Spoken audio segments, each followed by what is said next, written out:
InfoCité, le journal de l'info de proximité sur la 95.2. Au sommaire de cette édition, immersion dans le monde des personnes handicapées visuelles, Mamadou Camara et Bahamadi Keïta sont deux jeunes un destin commun. Ils sont des déficients visuels. Nous parlerons du quotidien de ces deux jeunes dès l'ouverture de ce journal. Dans cette édition, nous ferons également un zoom sur le voisinage qui se présente comme un lien fort, voire un pilier essentiel de notre pays. Si le voisinage repose sur le respect mutuel, l'entente et surtout la tolérance, il est parfois à l'origine de beaucoup de mésententes dans notre société. Kouroutoum Traoré nous en dira plus dans un instant. Mesdames et messieurs, voilà pour les grandes lignes de ce journal. Installez-vous confortablement. Tout de suite, les détails.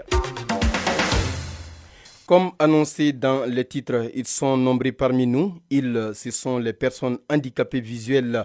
Dans cette édition, nous faisons une immersion dans leur univers en parlant notamment de Mamadou Camara et Bahamadi Keïta, deux jeunes en situation de handicap visuel.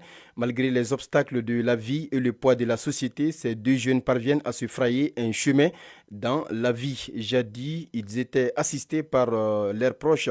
Mais aujourd'hui, ils parviennent à se défendre tout seuls. Pour en savoir davantage sur le quotidien de Mamadou Camara et Bahamadi Keïta, suivons Mariam Samake dans ce reportage. Je ne suis pas né avec ces problèmes. Je l'ai eu quand j'étais encore enfant. J'ai été victime de glaucome. Je voyais clairement. Deux jeunes hommes qui ne se sont jamais vus, mais qui partagent un point commun. Ils sont tous deux handicapés visuels. Liés par un même destin, Mamadou Camara et Bahamadi Keïta ont leur quotidien. Au début, ce n'était pas du tout facile. Il fallait que quelqu'un m'accompagne dans mes déplacements, mais aujourd'hui, je suis indépendant.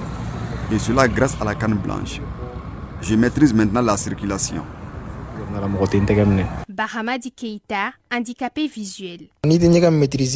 Avant de rentrer dans une toilette que je ne maîtrise pas, je me renseigne s'il y a un WC ou pas et je tâte avec mes pieds pour connaître l'emplacement avant de l'utiliser. On reconnaît la bonne face d'un vêtement à travers les traits de couture, les cols et les boutons. Et pour savoir si l'habit est sale, j'utilise les techniques comme sentir avec le nez ou avec la langue. Si c'est salé, ça veut dire que c'est sale. Au fil du temps, ces deux jeunes en situation de handicap visuel, à travers leur courage et leur ingéniosité, ont su s'adapter à leur environnement. Mamadou Camara, handicapé visuel. À la faculté, difficile d'appliquer l'écriture braille.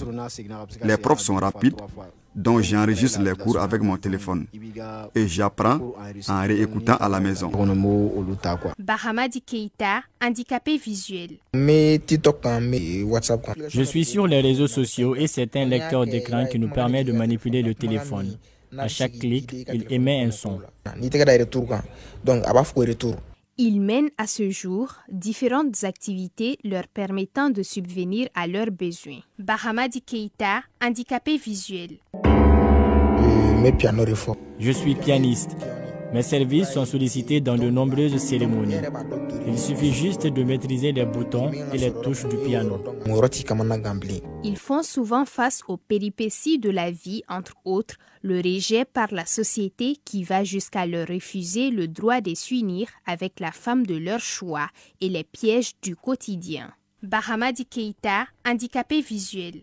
On nous arnaque très souvent après nos prestations dans les cérémonies. La personne qui récupère l'argent ne nous donne pas la totalité de la somme. Mamadou Camara, handicapé visuel. Je m'attendais bien avec une dame. On avait même décidé de se marier, mais sa famille s'y est opposée. Justement, lorsqu'il s'agit de mariage, il se fie moins à l'apparence. Bahamadi Keïta, handicapé visuel. C'est la voix qui m'attire chez les dames. Mamadou Camara, handicapé visuel. Moi, je me base plus sur le comportement. Pour inverser cette tendance, le rôle de la société reste crucial. Une conviction de Brahima Diko, sociologue de son état.